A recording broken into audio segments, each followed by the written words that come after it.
lot of you are familiar with it at various levels, but I want to go over it again because it's so important. The user experience and the dashboard is the springboard for the whole program. I'm going to go through some best practices and then look at some KPIs and ways to modify them, and then how ERA can help you build the KPIs. And Christine's going to go through dynamic reporting, which is obviously been the shining star of our whole day, and it is definitely the backbone of the KPIs themselves. So without further ado, springboard to the software, as I call it, and this is my personal dashboard, which I'm very proud of.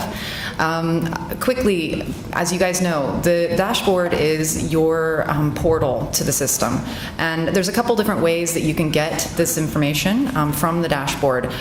First and foremost is your access. So when we talk about people's roles in the organizations, really their access to the software has to match that. So I think it was Nikita mentioned, if you're a master user, you can have access to the forms and make changes, but if you're someone just doing some data entry, then you're going to have a more limited access, and that's rightly so. It keeps your user experience more streamlined, you feel less bombarded, and it keeps the integrity of the data in place too. So quick links, as I'm highlighting on the left, is really going to be where you click and jump immediately to a page. If you haven't set this up for yourselves, you definitely need to, and talk to your ERA contact about how to do that.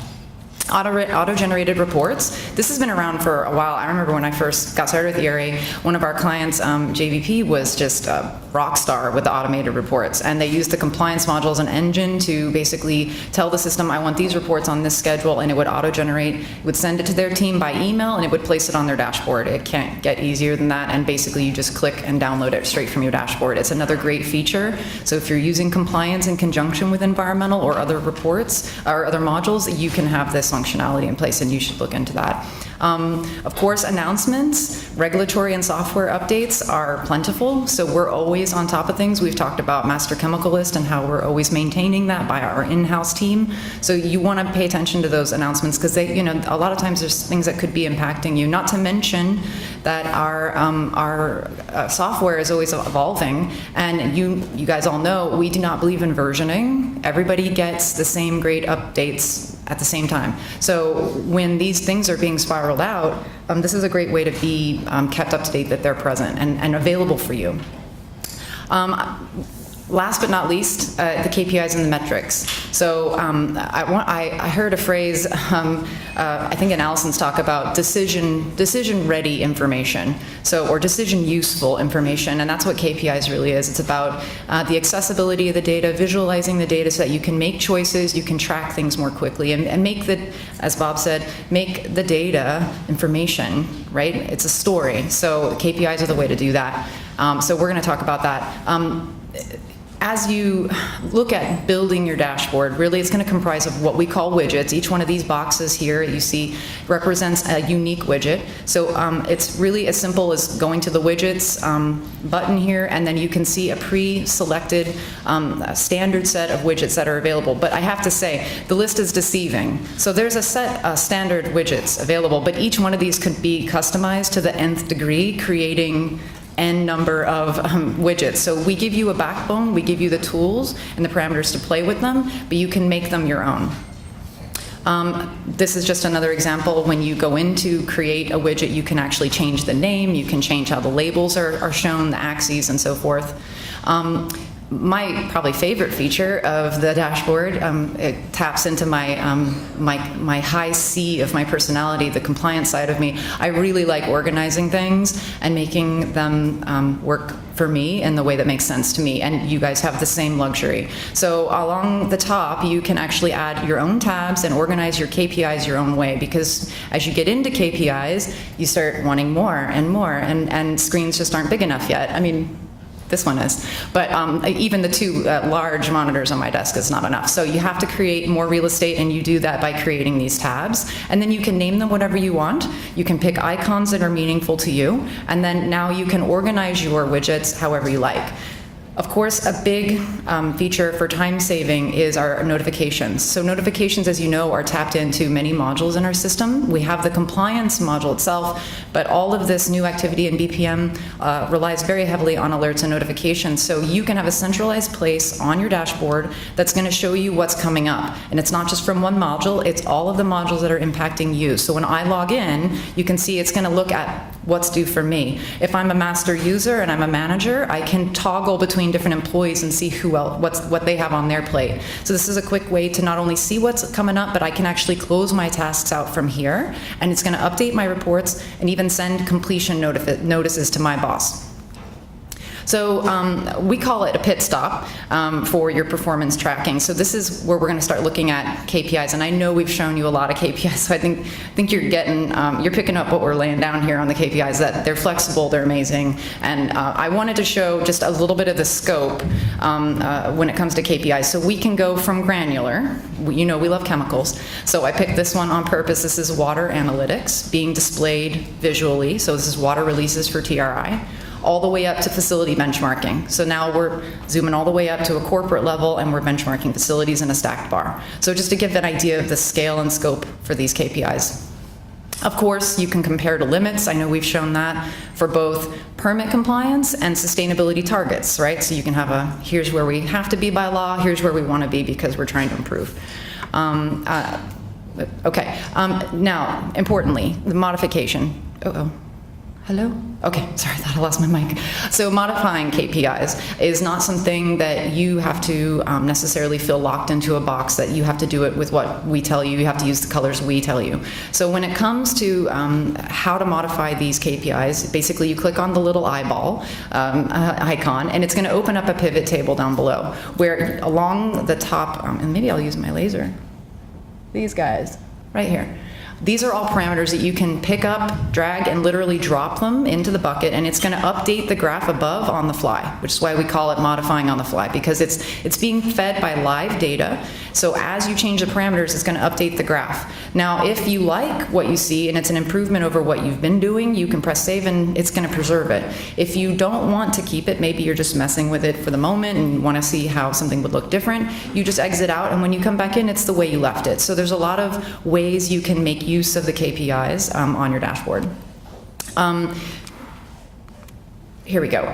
When it comes to the look and the feel, which I think Sarah said gives you the warm fuzzies, everybody likes things to look the way they want them to look. So along the top, you'll see that there's a variety of different ways you can change the aesthetics of your KPIs. Of course, you can change the colors of the data points themselves. You can change how the layout of the graph is displayed, and you can even change some of the functions within the calculations of the KPIs, so averaging, max, and mins and such.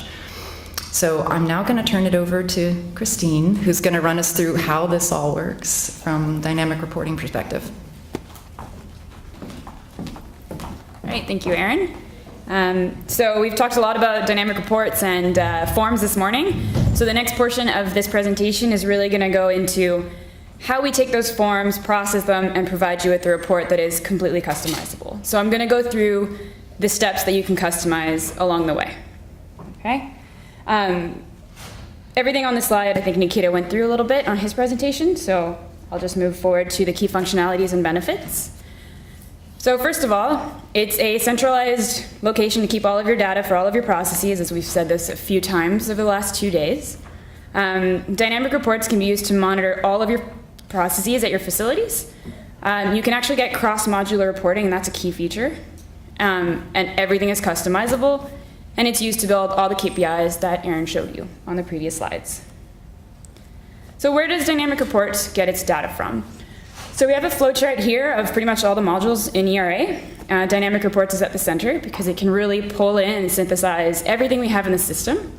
Some of these environmental modules, as mentioned, are not completed yet and can't be fed into Dynamic Reports yet, but our vision is to really get everything to go through this processing for Dynamic Reports. This is just an example of some flow, but I can skip that and go right into how you build these dynamic reports.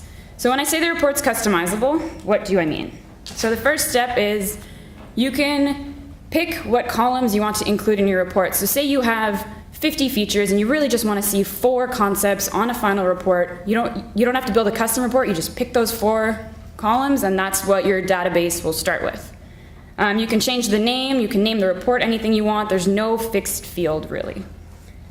The section option that's customizable is filtering. So you can pretty much do the basic is everything you can do with Excel. That's where you start, but we do that and so much more.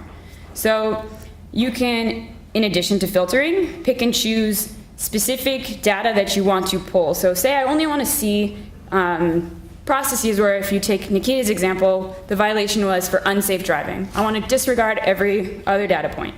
You can do that. In this case, in the example here, I don't know if I have a bigger slide.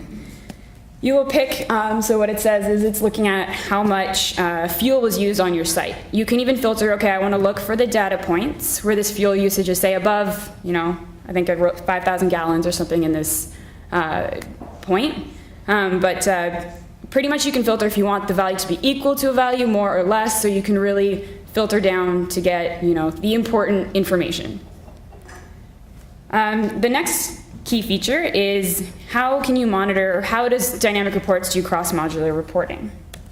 And these are, so I should let you know that the screenshots you see here, this is everything in the system, so these are the steps that you can go through to build your dynamic report. They are not all mandatory, so if your report is very simple, it might take you a few minutes. Most of these reports don't take too long to build, since that's why we built the server. So how do I link information across modules? So in this case, you see that I have taken the sustainability template, and I have linked it to health and safety information as well as incidents templates. So this way, my data is not in a singular box. I can really join everything I need from my facility in one concise report. So that's going to save you time too, and having to generate one report for incidents, one report for health and safety, and a separate report for sustainability. You can link these together and generate one final report. So the next step is what new feature are we giving Dynamic Reports over the regular reports that we have? Well, we now have a formula field. And this field has pretty much limitless possibilities. I've listed a few of the simpler items you can do over the next few slides, but really there's so much more. So the first example is, say you have your dates formatted in a certain way. You can add a formula so that the date formats say only the month of the year, because you just want to look at 1 year. So that's like the simplest example I can give you. The next examples are, you can build in percentages, ratios, proportions, but I think the key feature here is also scoring. So I'm going to provide you a case study with scoring in a few minutes, so I think maybe I'll keep that one for the case study. You can also add targets and permit limits for compliance, and then the final new feature for formulas is normalizing your data set. So in this case, the formula is looking at water usage per product, so that's really a benefit that you can't really do in Excel, that you can do through our system. Some of these formulas might look a little intimidating. We don't expect you to know these. We're actually working on building a file so we can give you the formulas you need with a description of what they do and how you can use them. So no one expects you to figure this logic out straight off the bat. Okay. So finally, the last 2 points are looking at creating summary data and building KPIs on the fly. Summary data is just a way to package your information so that you can see really summarized data. So for example, if you want to group everything per facility, and you have 4 facilities, then you'll get your 4 records for those 4 facilities instead of having 200 processes and you have to filter through and aggregate all that information yourself. Okay. So how do we've mentioned this a bit this morning, so I can skip this. Okay. Okay. Sure. So in this slide, I've just tried to compare the new features in Dynamic Reports to our old regular reports that we had in the system. The main difference that you've heard a few times is that you don't have to wait for our programmers anymore. We're still doing this right now, but it takes me a matter of minutes to build reports. So that's a huge time saving. And all these customizable features, like the formula features, the summary features, you don't have that in our regular reports. The next important feature is comparing this to auto reports. So normally, to get that KPI that we saw in the beginning, before Dynamic Reports was there, you had to send your report to the compliance module, set this on a time interval, and this would generate on your dashboard. So now, once you've set that KPI up on your dashboard, it refreshes on its own, so you don't have to wait for the next data upload. You basically will have your live data whenever you want it. You can even refresh your KPI. So pretty much all the information you need on your KPI is going to be there when you need it. Okay, so I'll do the second case study. Sorry, I'm just we're going to stick to just one case study today because I don't want to hold back our guest speakers either. And this one was a bit more complex, so I thought it'd be more interesting than the first one. So we're looking at behavior-based safety observations, and if you have any questions about this dynamic form, David Ness is going to be your go-to. I'm sure he looks forward to answering those. But basically the objective of this report is to determine leading and lagging indicators. So how to identify potential hazards and prevent them, and then how to identify existing hazards and prevent those as well. So the forms in the system look something like this. So it's very simple. You pick your location, your department, and your observer. And then this is where it gets more fun. So you're going to answer a set of questions. So for example, if you have a team member who has the right tool for the right job, yes, he does, so it's safe. If he doesn't, you check mark unsafe, and then you write what's unsafe about his tool use. Okay, so it's a pretty large form, and it kind of follows the same standard. So is the behavior safe? Is it unsafe? If not, why? And the key feature for the dynamic report we built for BBSO is looking at these comment fields. So you have a lot of comments for one process, and we want to find a way to concatenate all of those comments and have a concise final report. So this is what the output looks like. So in the comments, the before last, the one that's highlighted, you see basically a report within your report. So the system now is adding all those comments from that form and giving you what you need really quickly. So that's the first key feature that you get from dynamic reports. And it allows you to rapidly visualize pretty much how safe or unsafe your employees are being.